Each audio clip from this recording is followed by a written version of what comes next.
if you want to know why my childhood involves dirty mattresses in the woods, dumpster diving, and this stopwatch, then you gotta keep watching. This is the story of how a kid that came from nothing except having grit and faith is the man you see before you today. Let's go.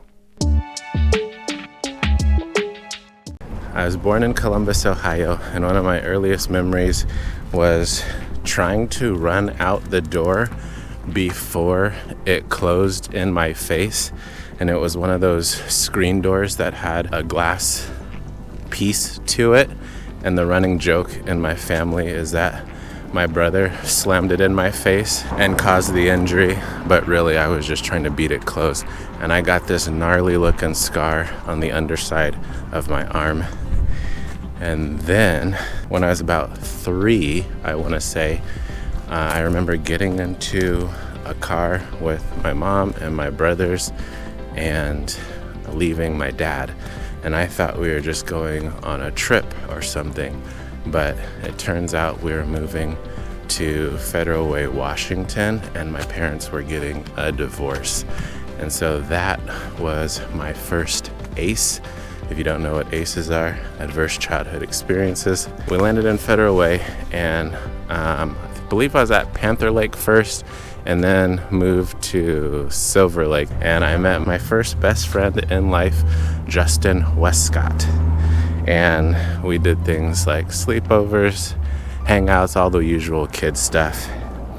And I was a pretty shy kid, and so it was nice to have somebody in that new area who wasn't my brothers. And my brothers and I were always outside. And it makes me sad today because it seems like kids are just inside on their phones and not experiencing what life is about, not getting into crazy adventures outside, building forts or whatever. And one of the craziest stories that we have, and Mom, if you're watching, you might want to turn it off and like skip ahead like a minute or so. But we found this mattress in the woods, and I don't remember the cleanliness of this mattress, but I'm pretty sure it was not a Tempur-Pedic or anything like that. And then we found some rope somehow, and we jimmy rigged the rope onto a tree, and then we would swing on the rope, jump off the rope, and land on this mattress. Like, what's up, danger? And I'm sure this mattress was infused with drug needles and fluids, but we didn't care because we were kids in the 90s, and that's how tough we were. But today, if our kids did anything like that, I'd have to ogoshi them out of principle. So we moved schools and neighborhoods like every 2 years, it seemed, and my mom worked hard for her money and never quite had the amount she wanted or deserved raising 3 boys. So vacations were not existent. Stuff for her, massages, whatever, things that would help her relax, non-existent. And I remember one time when I got to a new neighborhood, there's a basketball court right across the street, and being an introvert, I was just on the court because I know kids were there and just kind of hanging out, not really engaging or talking to anybody. And then this kid who was about to play basketball said, "Hold my coat." And I wanted to be nice, and so I was holding his coat, and like I said, we were across the street, so my mom could see me holding this boy's coat, and she called me over. And when I got there, she was like, "Don't hold that boy's coat." And I was like, "What? I'm just trying to be nice." But I followed directions, and I realized people will take advantage of you if you let them. He could have put the coat down, he could have hung it up on the tennis net that was there. I didn't have to be holding his coat. And I believe the 4th grade was a big year for me. It's when I stepped up my entrepreneurial game. It's also when I started talking to girls, stepping up my Riz game. Well, let me rephrase that. They talked to me because my Riz was so powerful. The aura is so powerful. But these two girls liked me, and they were friends. And one of them asked me out, and I had no idea what that meant. And she was like, "Will you be my boyfriend?" And I'm like, "Okay, whatever that means." And then she calls me, and she's talking on and on and on. And I'm like, what am I doing with my life? You know how girls do. And then she starts singing to me. And I'm like, this is disgusting. I'm trying to play video games. I'm trying to go watch TV. And here you are singing to me. I felt like I was in Itachi Tsukiyomi. And then 3 months later, when she hung up the phone, I just pretended like we weren't. I don't even know what boyfriend and girlfriends do at 4th grade. Like, what are we talking about here? So I don't know how that dissolved, but I just kind of separated myself from her. And then another piece of tea in that classroom was my friend Darren would talk a lot, and he got in trouble, got sent out, and I was already outside of the classroom, probably using the bathroom or getting water. And on my way back, I saw Mr. Comstock in front of Darren talking to him. And then he goes like, to Darren, probably because Darren was still talking. I was saying it to myself, teachers can't do that. I wrote a letter to the office saying what Mr. Comstock had done. And before I was able to get the letter to the office, guess who found it? Mr. Comstock. And so he was trying to downplay what he was doing, like he was afraid of me or something. But he didn't mess with me. But then the next week he was like, "Hey class, Dominique's penmanship is so good, he doesn't have to do it anymore." And I could play on this little computer game that we had. And it's not like a Chromebook these days. You know how it's a 90s computer, so it was like you put in a card and it would play a game and it was educational. Like that could sway my decision or buy me off of not telling the office on him. And it worked because I was like, this is fun. And I'm like, Darren who? Let me play my game while you guys do penmanship. Fast forward to junior high, I put on a lot of weight. I remember coming home and just eating like plates of food, like leftovers, like it was nothing. And I didn't notice it until people started commenting on it. My oldest brother, Demetrius, he made fun of me. He called me Chub Rock.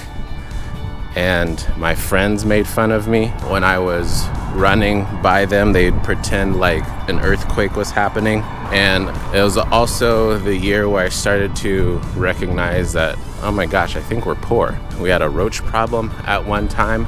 I only had 3 hoodies.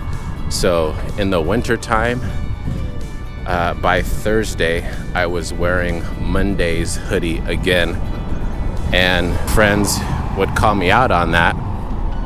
And so that was another ace for me. There's not really much that you can do as a kid other than beat yourself up and try to talk about it. But my family is not a family of talkers. So I just had to internalize everything and just put one foot forward and keep going and doing what I'm doing. And there was one night where Blockbuster, I'm dating myself with all these references to the 90s. Blockbuster was having this promotion where if you collected something, then you could potentially get a prize. So I asked my mom if we could go out to Blockbuster to get the ticket. And she was already having car trouble, probably at the time, but she took me out there anyway. And we got there just fine. I did what I had to do. And then when we went to leave, the car wouldn't start. And I felt terrible. We were there for what seemed like an hour, and my mom is trying to hold back tears, trying to get this car to start. And all of it was for just some stupid ticket that I didn't win. She knew I wasn't going to win, most likely. I mean, you never win these things, but she did it anyway. And then a few weeks later or months later, the car died completely. So she had to go to the store, which is like a mile or so away. And then she carried the groceries back by herself. And then when she got home, my brothers and I are just watching TV, chilling out, having a good time.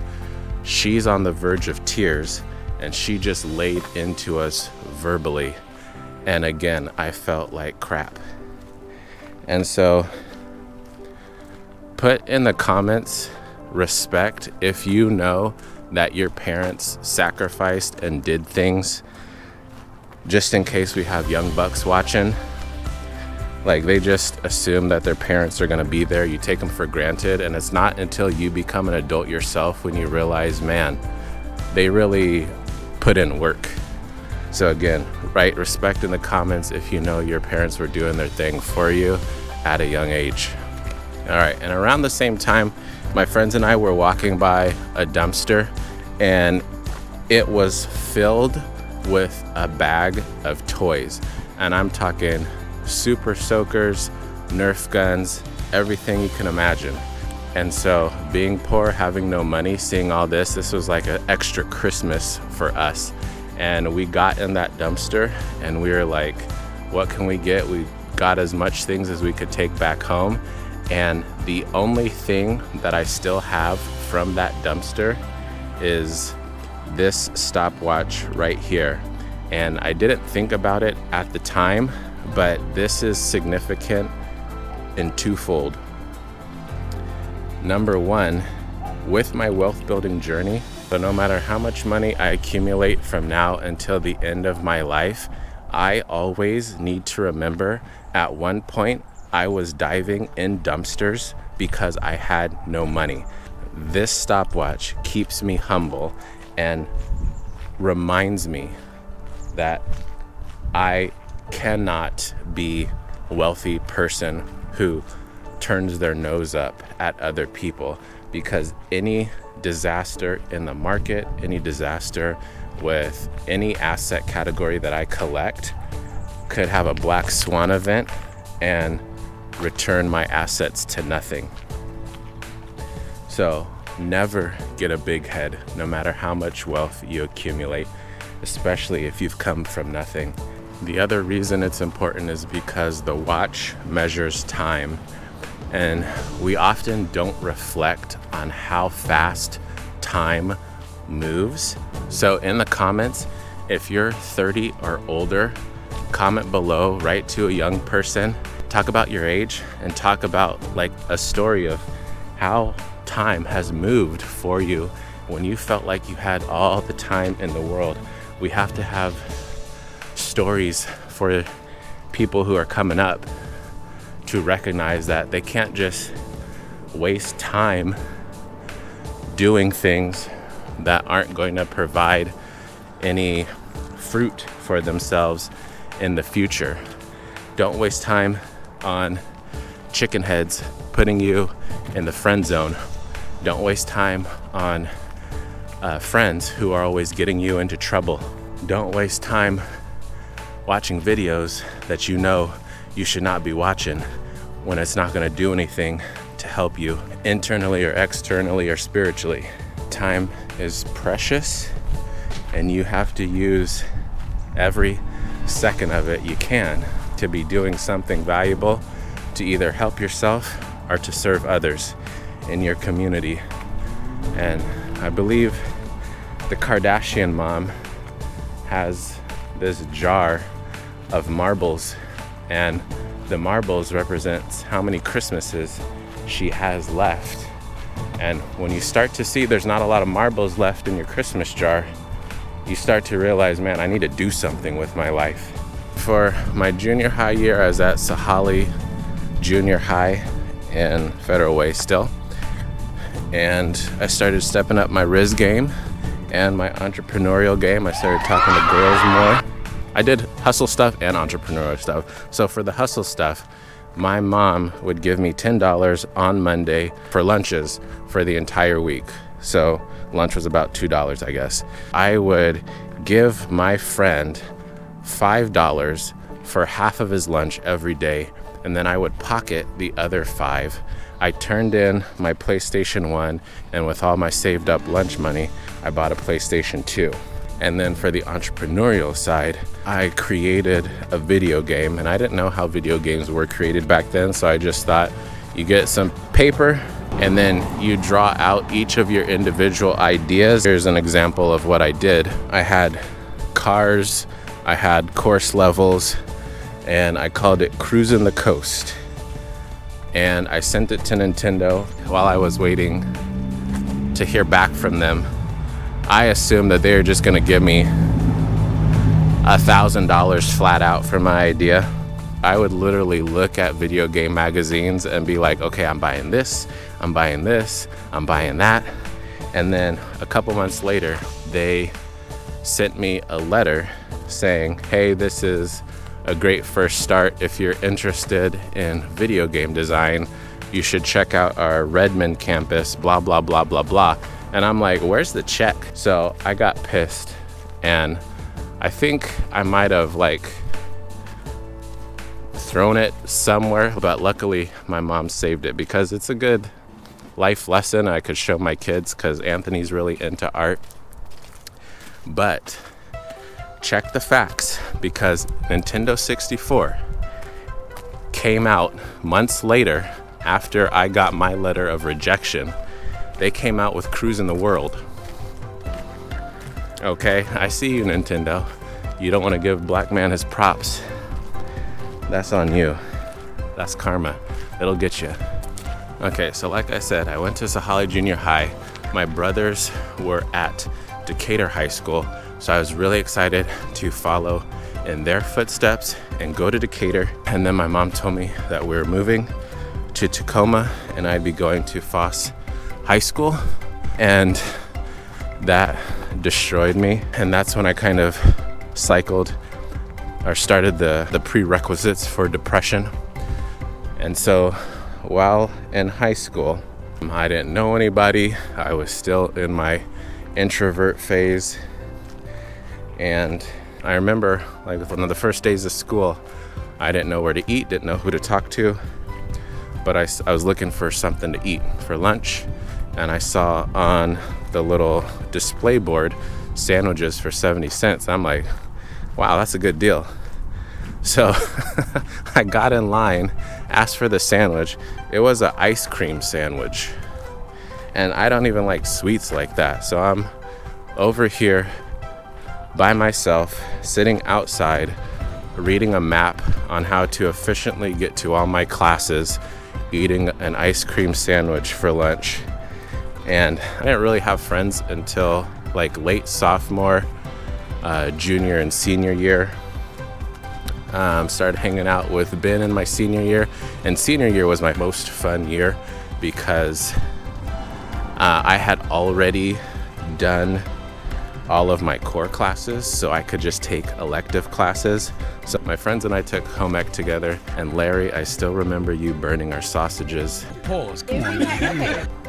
And then before leaving high school, I applied to the Bill and Melinda Gates Foundation Scholarship, and you had to do a couple of different series and meetings and interviews in a group setting. And even though I was nervous, being an introvert and shy, I still did it because I knew it was money. And I got it, and I applied to UW, University of Washington, and St. Martin's College. And St. Martin's College accepted me with a full ride scholarship for the first year. And then as I was packing up to leave, a week before leaving for St. Martin's, UW sent me their acceptance letter, and I'm like, bruh. So moved to Lacey, Washington, start my college career. Ben and I were roommates our first year. When you move into St. Martin's as a freshman, because St. Martin's is a Catholic institution, they're big on service and hospitality. We have the RAs and we have staff and faculty help move students into their dorm room. And the RA who was helping me move in was like, how was your high school career? I was honest with her and I said it wasn't that great. And then she said something that changed my life forever. She said, well, school is what you make it. And I never thought about it. I was the one who didn't go to dances. I was the one who didn't get into all the clubs that I could have. I was the one who shied away from the sports and did not put myself out there. So yes, high school was a crappy time for me. I was going through depression. I was going through self-harm. I didn't ask anybody for help when I could have. And so that was the catalyst of like, okay, let's get into everything that St. Martin's has to offer, which is another reason why I decided to become an RA, applied for it, got it.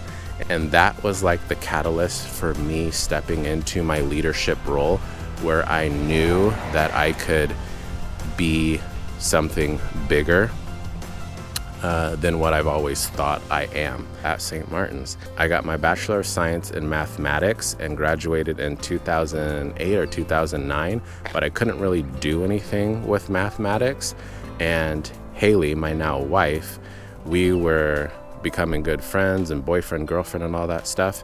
And she was in the education department. And I said, well, I like to help people. I'm decent at math, so let me become a math teacher. And I did my student teaching at Hutloff Middle School. And once I was done with that, they hired me on, and life was pretty chill. After Haley and I got our masters, we were in a position where we could wrap up and start a new kind of chapter in our life. Nolly was just born, and it was a good time to transition. Haley's grandpa left her a house in Port Angeles, so we moved there. So, in order to become a high school math teacher, you have to take an endorsement test to get high school credentials. And I have taken this test 3, 4, 5 times and failed them, coming super close each time. And it becomes really heartbreaking to do something so many times and to continue to fail. Literally the day before we moved out to Port Angeles, I took the test and I got 7 points over the passing score or something like that. And I was like completely ecstatic. I was like having so many emotions that my head hurt. So to celebrate, I went to a store and got like a Snickers and a drink, because Snickers is my jam. And the next day, we moved out to Port Angeles. I started my job at Crescent. And one of the PDs that we had for Crescent, it asked you to identify your stresses in life. And I literally could not think of any stress that I had in my life. And most people would think that's great, but to me, I feel like there should be some sort of stress. Like, you're not pushing yourself if you're not stressed in some area of your life. So I said, this needs to change, but I didn't know how to make it change. Sometime later, we went out to dinner, and Nolly had a seizure that was induced by a quick spike in her temperature, a febrile seizure. You know what I'm saying? A seizure that happens because you have a fever that spikes up too quickly. And she's okay. We went to the hospital and we got the bill, and I'm thankful that they did what they did. Nolly was in there for a couple hours and the bill was over $1,000, and I had to put it all on a credit card. And I was thinking to myself, man, if something goes down, I don't have any resources to actually help my family. I'm putting all of this on a credit card, and now I have to pay it back with crazy interest. But again, I didn't know what to do. And then a few weeks later, I got 1 million Stardust in Pokemon Go. And then I thought to myself, if I could just be diligent and save a million stardust? Why couldn't I do this with $1 million? Why is it certain people that has $1 million? Or is it only certain people that could have $1 million?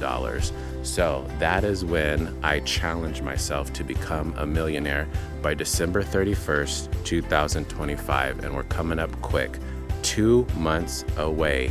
I believe I started this in 2018. And so I started the YouTube channel way back when in 2018, and the rest is history. It's been a whirlwind, it's been a hot mess, but I used to have anxiety about my mortality.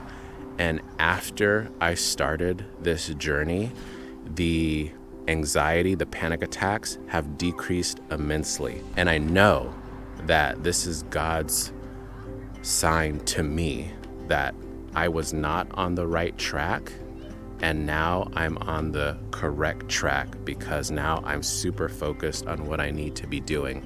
I have a lot of plans to help people who are less fortunate than I once I get the money.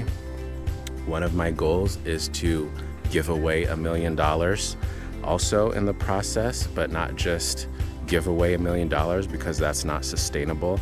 I want to be able to help people in our community who may be homeless come through my program. Now, I don't have it all fleshed out, but I want to get people off the streets and into sustainable living so they can become a productive member of our society.